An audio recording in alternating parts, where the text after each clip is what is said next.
అందరికీ నమస్కారము. శ్రీ వెంకటేశ్వర స్వామి శనివారాల వ్రతకథ. శౌనకాది మునులతో సూత మహర్షి చెప్పిన శనివారం వ్రతకథ. పూర్వకాలం కాంచీపురంలో దేవదత్తుడు అనే ఒక బ్రాహ్మణుడు ఉండేవాడు. అతడు వేదాంగ పారంగతుడు. అతని భార్య మాలిని. వారిద్దరూ అతిథుల్ని అభ్యాగతుల్ని ఆదరిస్తూ గృహస్థ ధర్మాన్ని పాటిస్తూ ఉండేవారు. వారికి శిలవేలుపు శ్రీ వెంకటేశ్వర స్వామి. ఒకనాడు వారింటికి కాశీయాత్ర చేసి వచ్చిన ఒక బ్రాహ్మణోత్తముడు వచ్చాడు. ఆ దేవదత్త దంపతులు ఆయనను సాక్షాత్తు వెంకటేశ్వర స్వామిగా భావించి అతనికి అతిథి మర్యాదలు చేశారు. తరువాత భోజనానంతరం ఆ బ్రాహ్మణుడు వారి జాతకాలు పరిశీలించి చూసి, జాతకం ప్రకారంగా దేవదత్తునికి శనిదోషం వల్ల అపమృత్యువు కలిగే సూచనలు కనబడుతున్నాయని చెప్పాడు. ఆ అపమృత్యు దోష పరిహారం కోసం సప్త శనివార వ్రతం చేసి అటు శనేశ్వర్వన్ని ఇటు శ్రీ వెంకటేశ్వర స్వామిని భక్తిగా ఆరాధించవలసినదిగా చెప్పాడు. అమ్మా, నీవు శ్రద్ధ వహించి నీ భర్తను కూడా సప్త శనివార వ్రతం చెయ్యడానికి ప్రోత్సహించి నీ సౌభాగ్యాన్ని నిలుపుకోవాలి సుమా అని హెచ్చరించాడు. సప్త శనివార వ్రత విధానాన్ని బోధించాడు. దేవదత్తుడు ఆ శనివారం బ్రహ్మముహూర్తాన లేచి స్నాన ధ్యానాదులు నిర్వర్తించి ఇంటిలో ఈశాన్య భాగాన పూజాపీఠం పెట్టి మంటపం వేసి వెంకటేశ్వర స్వామి చిత్రపటం పెట్టి నైవేద్యానికి కొబ్బరికాయలు, అరటిపళ్ళు, నల్ల ద్రాక్షలు, 7 చిమ్మిలుండలు సిద్ధం చేసుకుని ఉదయం పూజ చేసి ఒక బ్రాహ్మణుని పిలిచి ఆయనకు భోజనం పెట్టి ఆ పైన వారిద్దరూ భుజించి మొదటి రోజు వ్రతం యథావిధిగా నిర్వర్తించారు.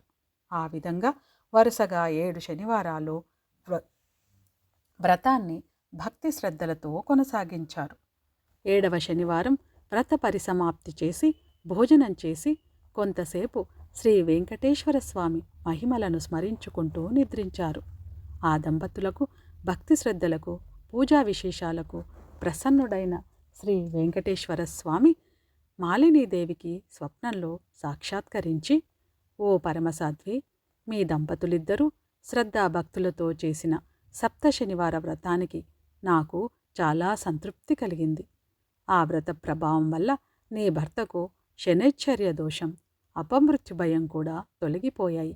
అతనికి రాబోయే జన్మలోని ఆయుర్జాయాన్ని ఈ జన్మలోనికి తీసుకువచ్చి ఇతన్ని పూర్ణాయుర్ధాయం కలవాన్ని చేశాను. మీరిద్దరూ సుఖశాంతులతో ఆనందంగా 100 ఏళ్ళు జీవించి ధర్మార్థ కామ మోక్షాలనే 4 పురుషార్థాలు సాధించుకుంటూ మీ మానవ జన్మను సార్థకం చేసుకోండి అని దీవించి అదృశ్యుడయ్యాడు. వెంటనే ఆమె లేచి భర్తను లేపి తన స్వప్న వృత్తాంతాన్ని వినిపించింది. ఆయన కూడా ఎంతగానో సంతోషించి భార్యను అభినందించాడు. ఒక శుభముహూర్తాన ఆ దంపతులిద్దరూ శ్రీ వెంకటేశ్వర స్వామి దర్శనార్థమై తిరుపతి కొండకు వెళ్ళి మొక్కులు తీర్చుకొని ఆ స్వామిని మనసారా స్తుతించి ప్రసాదం స్వీకరించి తిరిగి వచ్చారు. ఇంటికి వచ్చాక బ్రాహ్మణులను పిలిచి అన్నసంతర్పణం చేసి బ్రాహ్మణాశీర్వాదాలు పొందారు. జీవితాంతం వరకు యథాశక్తిగా శ్రీ వెంకటేశ్వర స్వామి చేస్తూ చివరికి శ్రీ స్వామి సాన్నిధ్యాన్ని పొందారు. కలౌ శ్రీ వెంకటనాయకాహ అని పెద్దల సూక్తి. కలియుగంలో శ్రీ వెంకటేశ్వర స్వామిని మించిన ఆరాధ్య దైవం లేడు.